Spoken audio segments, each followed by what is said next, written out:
Apakah Ruben Onsu dan Sarwenda masih saling cinta atau sekedar belum selesai? Ada satu pertanyaan yang mungkin sedang muncul di benak banyak orang. Mengapa dua orang yang sudah resmi bercerai masih terus menjadi sorotan publik? Mengapa setiap langkah mereka masih memancing reaksi, komentar, bahkan perdebatan panjang di media sosial? Hari ini saya tidak ingin membahas siapa yang benar dan siapa yang salah. Saya juga tidak ingin membahas soal gugatan, nafkah, ataupun berbagai isu yang beredar. Saya hanya ingin mengajak kita melihat satu hal yang sering terlupakan. Hati manusia setelah sebuah hubungan berakhir. Karena perceraian tidak selalu mengakhiri perasaan. Terkadang yang berakhir adalah statusnya saja. Tetapi luka, kenangan, harapan, dan emosi masih tinggal di sana. Dalam berbagai wawancara dan pemberitaan yang beredar, publik melihat adanya reaksi ketika masing-masing pihak dikabarkan dekat dengan orang lain. Ketika satu pihak dikaitkan dengan sosok baru, muncul tanggapan. Ketika pihak lainnya terlihat akrab dengan orang baru, muncul respon. Fenomena seperti ini sebenarnya sangat umum dalam psikologi hubungan. Bukan berarti seseorang masih ingin kembali, bukan berarti masih ingin bersama.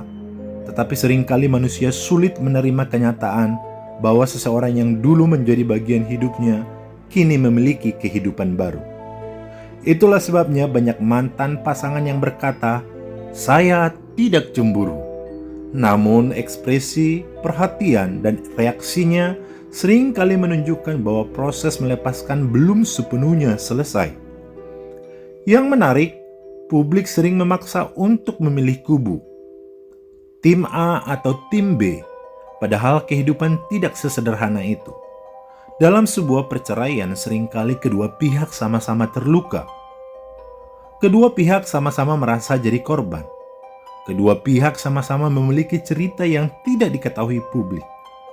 Masalahnya adalah ketika luka pribadi berubah menjadi konsumsi publik, ketika setiap gestur dianalisis, ketika setiap komentar dihakimi, ketika setiap unggahan dijadikan bahan spekulasi.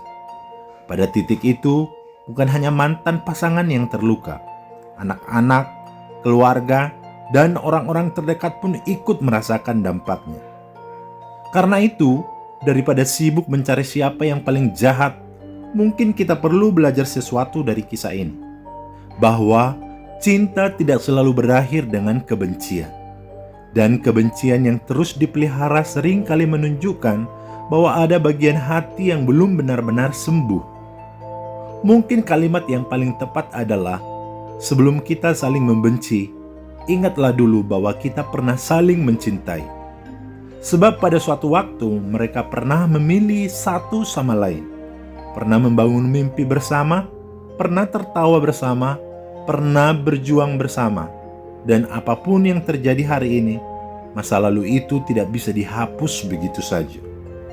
Karena itu, sebagai penonton, kita juga perlu belajar untuk lebih bijak.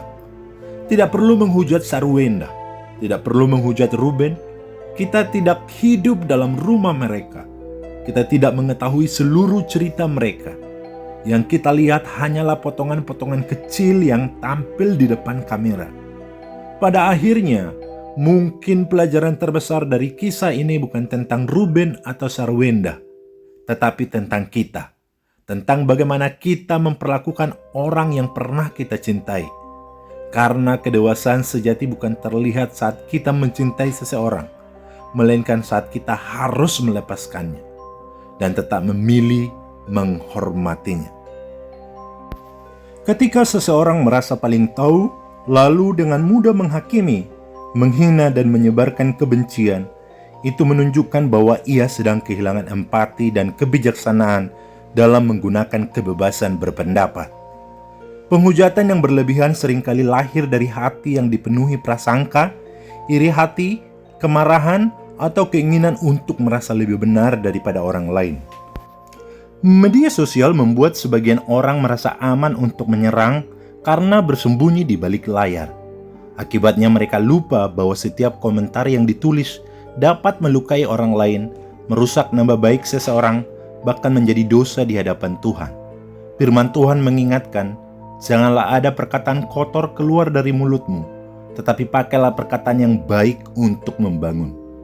Karena itu, sebelum menulis komentar tentang Sarwenda atau Ruben Onsu atau siapapun, tanyakan pada diri sendiri, apakah komentar ini berdasarkan fakta? Apakah komentar ini membangun? Apakah saya akan mengatakan hal yang sama jika orang tersebut berdiri di depan saya? Orang yang dewasa bukanlah orang yang paling keras menghakimi, melainkan orang yang mampu menahan diri, menghargai sesama, dan menyerahkan penilaian akhir kepada Tuhan. Dunia sudah cukup penuh dengan kebencian. Orang percaya dipanggil untuk menghadirkan kasih, hikmat, dan damai sejahtera.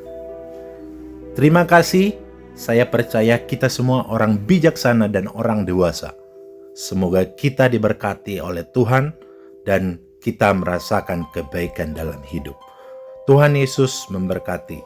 Shalom. Jangan lupa like, komen, dan subscribe Penyuluh Zaman Now. Tunggu konten-konten berikutnya.